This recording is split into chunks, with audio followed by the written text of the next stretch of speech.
பொய் எதுவும் சொல்லலையே. போய் சொன்னீங்கன்னு தெரிஞ்சிச்சு. அவங்க மண்டையை மட்டும்தான் உடைச்சாங்க, நான் தலையே எடுத்துருவேன். நாங்க சொல்றது எதுவும் பொய் கிடையாதுங்க. நாங்க சொல்றது நம்புங்க, உண்மை தாங்க சொல்றோம். அவங்க எப்படி இருந்தாங்க, என்ன எதுன்னு அடையாளம் சொல்ல முடியுமா? அடையாளம் ஒண்ணும் சொல்ல முடியலைங்க. ஆனா எல்லாரும் வயசு பசங்களா தானுங்க இருந்தாங்க. என்ற பையனை அடிச்சு போட்டு போகும்போது செல்போனை கீழே தவற விட்டுட்டு போயிட்டாங்க. வேற எதுவும் தெரியாதுங்க.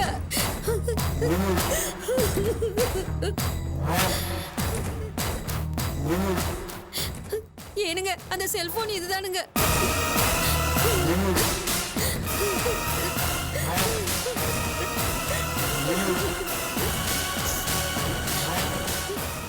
என்ன தலைவா, என்னாச்சு?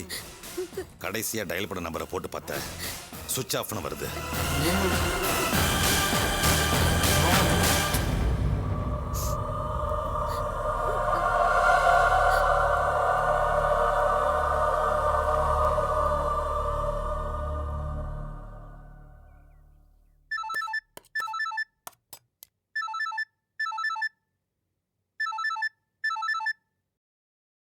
ஹலோ, என்னங்க கிளம்பிட்டீங்களா? நான் உங்க வீட்டுக்காரர் இல்லம்மா. நீங்க எங்க இருந்து பேசுறீங்க? சென்னையில இருந்து பேசுறேங்க. என் வீட்டுக்காரர் எங்கங்க? அவர்கிட்ட போனை கொடுங்க. இல்லைங்க, இங்க ஃபோன் கீழே கிடந்துச்சு. அதான் யாருதுன்னு தெரிஞ்சா கொண்டு வந்து கொடுத்துடலாமேன்னு ஃபோன் பண்ணேன். அப்படிங்களா? என் வீட்டுக்காரரு ஏதோ வேலை விஷயமா கோயம்புத்தூர் போயிருக்காருங்க. அவர் தான் எங்கேயோ தவற விட்டுருப்பாருன்னு நினைக்கிறேன். ஆமா, நீங்க எங்க இருந்து பேசுறீங்க? நான் கோயம்புத்தூர்ல தான் பேசுறேங்க. நான் நாளைக்கு சென்னைக்கு வரேன். உங்க அட்ரஸ் கொடுத்தீங்கன்னா நானே நேரில் ஃபோனை கொண்டு வந்து கொடுத்துட்றேன். ரொம்ப நல்லதா போச்சுங்க. என் பேர் விஜயா. என் அட்ரஸ் சொல்றேன், நோட் பண்ணிக்கிறீங்களா? சொல்லுங்க. நம்பர் 17, முதல் மாடி, பாளையக்கார தெரு, வடபழனி, சென்னை 26. நம்பர் 17, பாளையக்கார தெரு, வடபழனி, சென்னை. அதானம்மா? ஆமாங்க. சரி.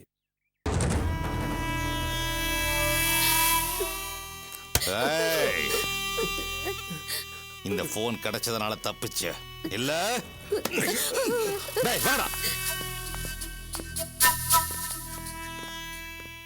ஜோசப், பொண்ணும் பையனும் சென்னையில தான் இருக்காங்களா? நான் போய் அவங்கள பாத்துக்கிறேன்.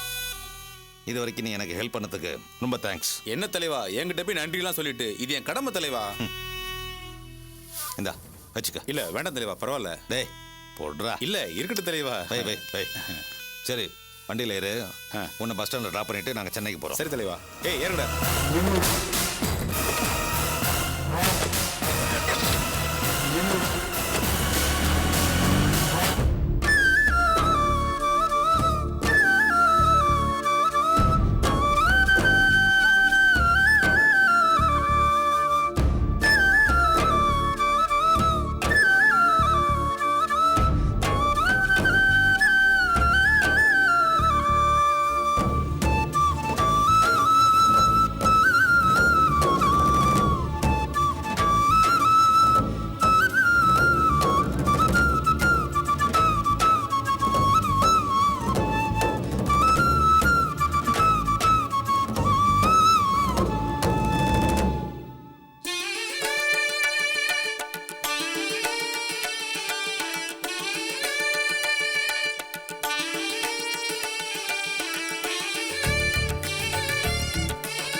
அர்ச்சனா, என்னது அது?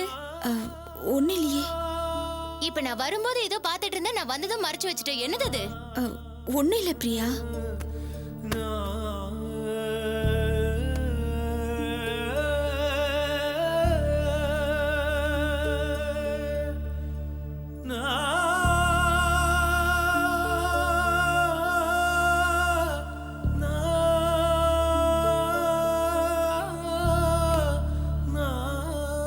உன் கல்யாண ஆல்பத்தை கூட யாருக்கும் தெரியாம மறைச்சு வச்சு பாக்குற சூழ்நிலையில தான் நீ இப்ப வாழ்ந்துட்டு இருக்கல.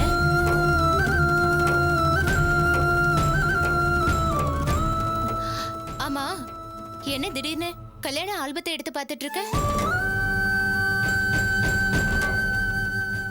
நாளைக்கு என் கல்யாண நாள்.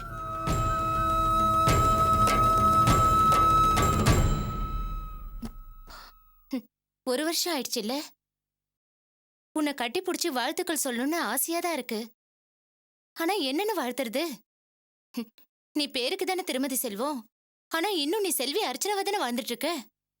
உன்னை எந்த லிஸ்ட்ல சேர்க்கறதுன்னு எனக்கு தெரியலையே. நாளைக்கு உன் கல்யாண நாள்னு உனக்கு ஞாபகம் இருக்கு. ஆல்பத்துல மாமா போட்டோவை பார்த்து நீ ஃபீல் பண்ற. ஆனா அவரை நீ நேர்ல போய் பார்க்க முடியாத சூழ்நிலையில தான் வாழ்ந்துட்டு இருக்க. இதுக்கெல்லாம் என்னதான் முடிவுன்னு கேட்டா அம்மாவை காரணம் காட்டுவ. சரி, நாங்களாம் போய் பேசுறோம்னு சொன்னாலும் வேணான்னு சொல்லிடுவ. மாமாவையும் மறக்க முடியாம அம்மாவையும் மீற முடியாம இன்னும் எத்தனை நாளைக்கு தான் இப்படி தவிச்சிட்டு இருப்ப?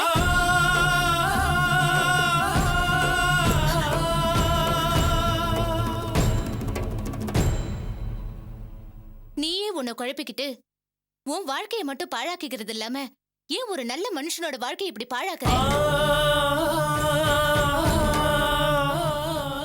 தயவு செஞ்சு நல்லா யோசிச்சு ஒரு தீர்க்கமான முடிவை எடு. அம்மாவை மீறி மாமா கூட போய் வாழு. அப்படி இல்லையா, எனக்கு அம்மா தான் முக்கியம், எனக்கு நீ முக்கியம் இல்ல, நீ வேற கல்யாணம் பண்ணிக்கன்னு சொல்லிடு. மாமாவது சந்தோஷமா வாழுவாரு. இந்த கல்யாண நாள்லயாவது ஒரு நல்ல முடிவெடுத்து நீயும் மாமாவும் சந்தோஷமா வாழுங்க. அப்படி இல்லையா, மாமாவையாவது சந்தோஷமா வாழ விடு.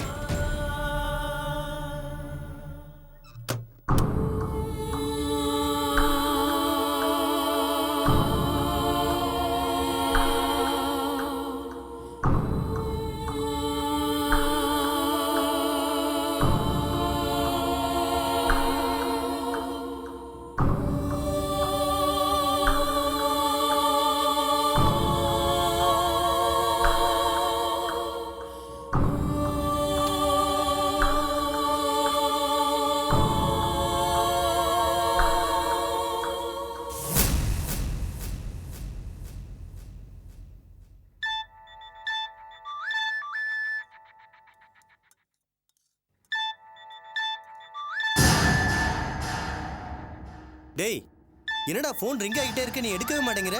எங்க இந்த ஃபோன் வருது? அர்ச்சனா வீட்ல இருந்து. அர்ச்சனா வீட்ல இருந்து ஃபோனா?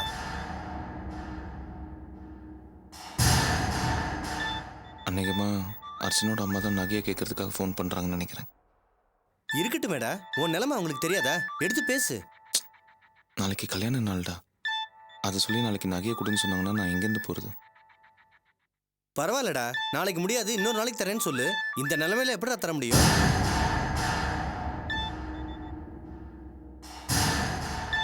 அதுக்கு இல்லடா, நான் என்ன சொல்ல வரேன்னா, நீ எதுவும் சொல்ல வேண்டாம், நான் பேசுறேன், கொடு. டேய் வேணாம், நானே பேசுறேன். அப்ப சீக்கிரம் பேசுறா, கட்டாயிர போகுது. ஹலோ, நான் அர்ச்சனா பேசுறேன்.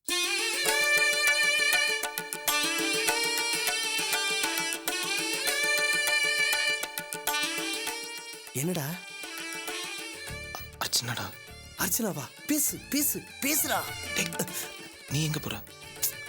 புருஷன் பொண்டாட்டிக்குள்ள 1000 இருக்கும். அர்ச்சனாவே ஃபோன் பண்ணுதுன்னா ஏதோ முக்கியமான விஷயமா இருக்கும். நீ பேசு. உனக்கு தெரியாம எங்க 2 பேருக்குள்ள எதுவுமே இல்லை. நீ இங்கே இரு, நான் பேசுறேன். ஹலோ. இப்போ உடம்பு எப்படி இருக்கு? பரவாயில்லையா? பரவாயில்ல.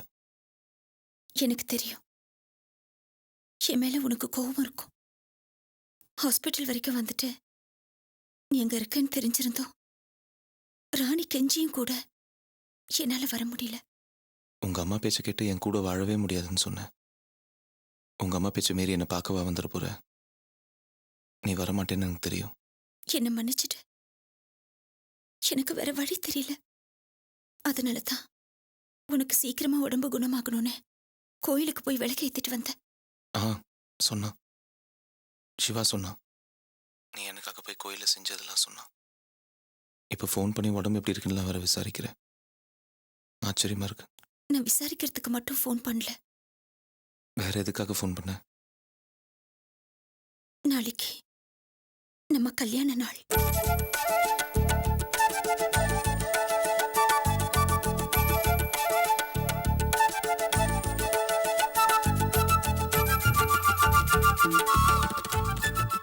பரவாயில்லையே, கல்யாண நாள்லாம் கூட ஞாபகம் வச்சிருக்கேன். உண்மையிலே ஆச்சரியமா இருக்கு. இது நாள் வரைக்கும் நான் உன்கிட்ட எதுவுமே கேட்டதில்ல. கல்யாண நாள் அதுவுமா உன்கிட்ட நான் ஒண்ணு கேட்கிறேன். எனக்காக செய்வியா?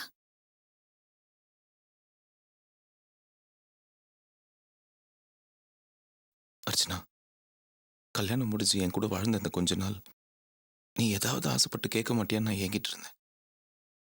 ஆனா இப்போ இந்த சூழ்நிலைன்னு நீ கேட்குற. என்ன வேணும் கேளு.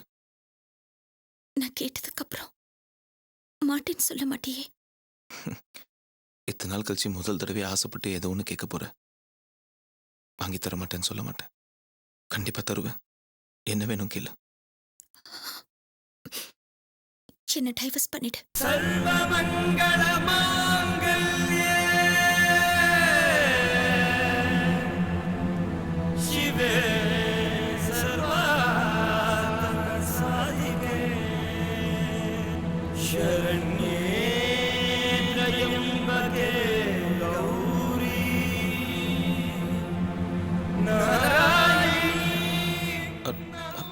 அர்ச்சனா, நீ என்ன சொல்ற? எனக்காக நீ உன் குடும்பத்தை விட்டுட்டு வெளியில வர முடியாது. என்னாலையும் என் அம்மா பேச்ச மீறி வெளியில வர முடியாது. நாம 2 பேரும் 2 விதமான பாசத்துக்கு கட்டுப்பட்டு எதுக்காக இப்படி வாழணும்? பேசாம என்ன விவாகரத்து பண்ணிட்டு வேற ஒரு பொண்ணை கல்யாணம் பண்ணிக்கிட்டு நீ சந்தோஷமா இரு. நீ எங்க இருந்தாலும் சந்தோஷமா வாழறங்கிற அந்த நினைப்பிலேயே நானும் சந்தோஷமா வாழ்ந்துடுறேன்.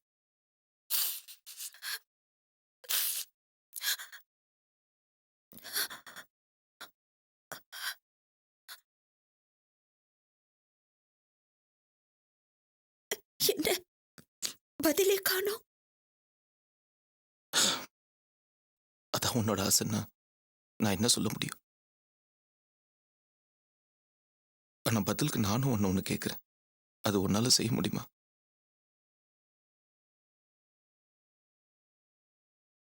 சொல்லு, செய்றேன். நான் இன்னொரு கல்யாணம் பண்ணிக்கிட்டா உனக்கு சந்தோஷம்னு சொல்றியே, அதே மாதிரி நீ இன்னொரு கல்யாணம் பண்ணிக்கிட்டா எனக்கு சந்தோஷம். கல்யாணம் பண்ணிக்கிறியா?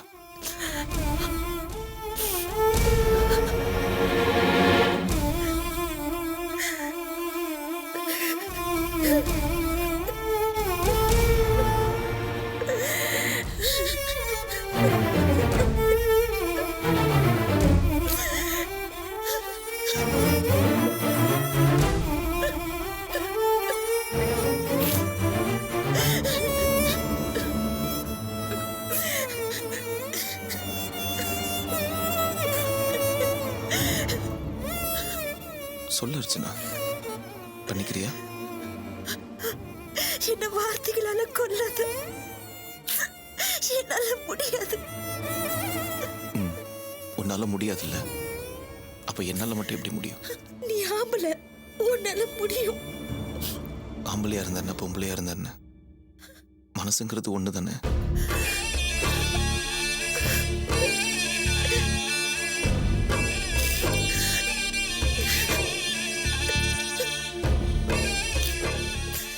கல்யாண நாள் அதுவுமா எந்த பொண்டாட்டியும் புருஷன்கிட்ட கேட்கக்கூடாத பரிசை நீ கேட்டிருக்க.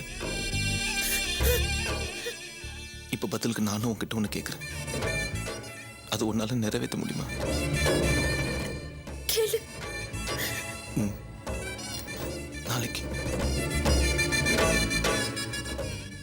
கல்யாண நாள். ஒரு 5 நிமிஷம் உன்னை நேரில் பார்க்கணும்னு ஆசைப்படுறேன். வர முடியுமா?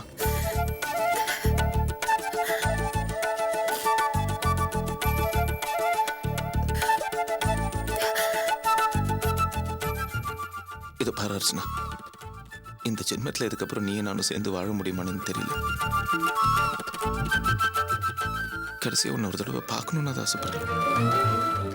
வரியா?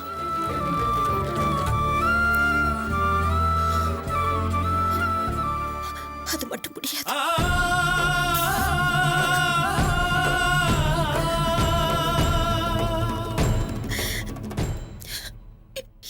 என்னால முடியாது.